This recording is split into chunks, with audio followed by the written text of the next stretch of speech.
Attitude ऐसे बनाओ, कभी अगर बनना हो तो बाज बनना, लेकिन कभी तोता मत बनना। तोता बोलता तो बहुत है लेकिन ज्यादा ऊंचाई तक उड़ नहीं सकता। बाज बोलता बहुत कम है लेकिन सबसे ऊंचाई पर उड़ता है और बाकी पक्षियों का राजा होता है एक बाज। आज मैं आपको 5 ऐसे पॉइंट्स बताऊंगी जो कि हर एक इंसान को बाज से सीखना चाहिए और लाइफ की बहुत बड़ी लर्निंग है इन 5 पॉइंट्स में। पहला, बाज की तरह अकेले चलना सीखो। बाज अकेले उड़ता है और बाकी पक्षियों के मुकाबले सबसे ऊंचाई पर उड़ता है। बाज अकेले उड़ेगा लेकिन कभी भी चिड़िया और छोटे पक्षियों के साथ नहीं उड़ेगा। बाज हमेशा या तो बाज के साथ उड़ता है या फिर अकेले उड़ता है। इससे हमें ये सीख मिलती है कि छोटी सोच वालों से हमेशा दूर रहे और अकेले रहो, क्योंकि यही वो समय है जब खुद को जानने का असली मौका मिलता है। दूसरा, बाज की तरह अपने लक्ष्य पर ध्यान दो। बाज का विजन बहुत ज्यादा क्लियर होता है और बहुत ज्यादा स्ट्रॉन्ग होता है। बाज अपने शिकार को 5 किलोमीटर दूर से ही देख लेता है और जब एक बार उसे अपना लक्ष्य दिख जाता है तो फिर उसके बाद रास्ते में चाहे कितने भी मुश्किलें क्यों न आए, वो अपने लक्ष्य को हासिल करके ही दम लेता है। इससे भी एक बहुत बड़ी सीख मिलती है कि अपना विजन क्लियर रखो और उसे हासिल करने में फिर चाहे कितनी भी मुश्किलें क्यों न आए, पीछे मत हटो उस बाज की तरह। तीसरा,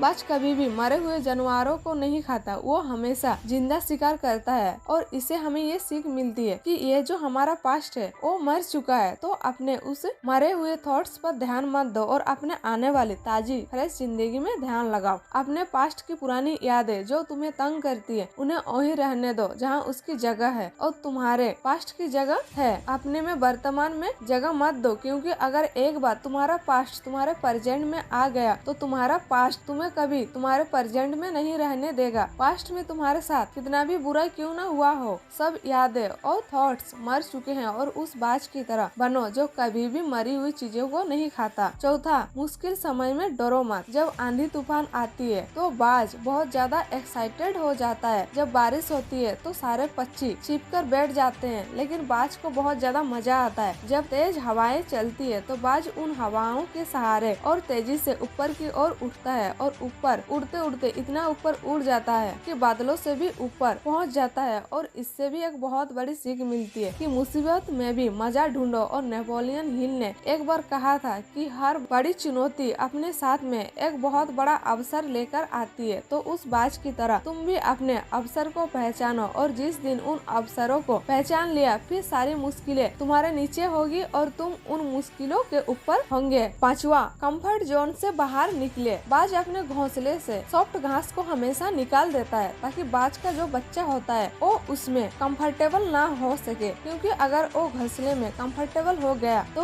वहाँ वही रहना पसंद करेगा। लेकिन बाज ऐसा कभी होने नहीं देता। बाज एक पक्षी है और उसे भी एक बात पता है कि कंफर्ट जोन में कोई ग्रोथ नहीं होता है, लेकिन हम तो इंसान है ना, और इंसान होने के बावजूद कोई सारे लोग इस बात को समझते ही नहीं है। आप जितना ज्यादा कंफर्ट जोन में रहोगे आपकी लाइफ आने वाले टाइम में उतनी ही अनकंफर्टेबल हो जाएगी। दोस्तों, मुझे पूरी उम्मीद है कि बाज द्वारा बताए गए इन 5 लेसन से आपको कुछ न कुछ सीखने को जरूर मिली होगी। कमेंट करके बताइएगा कि आपको कौन सी सीख सबसे अच्छी लगी और अपने दोस्त के साथ शेयर जरूर कीजिएगा।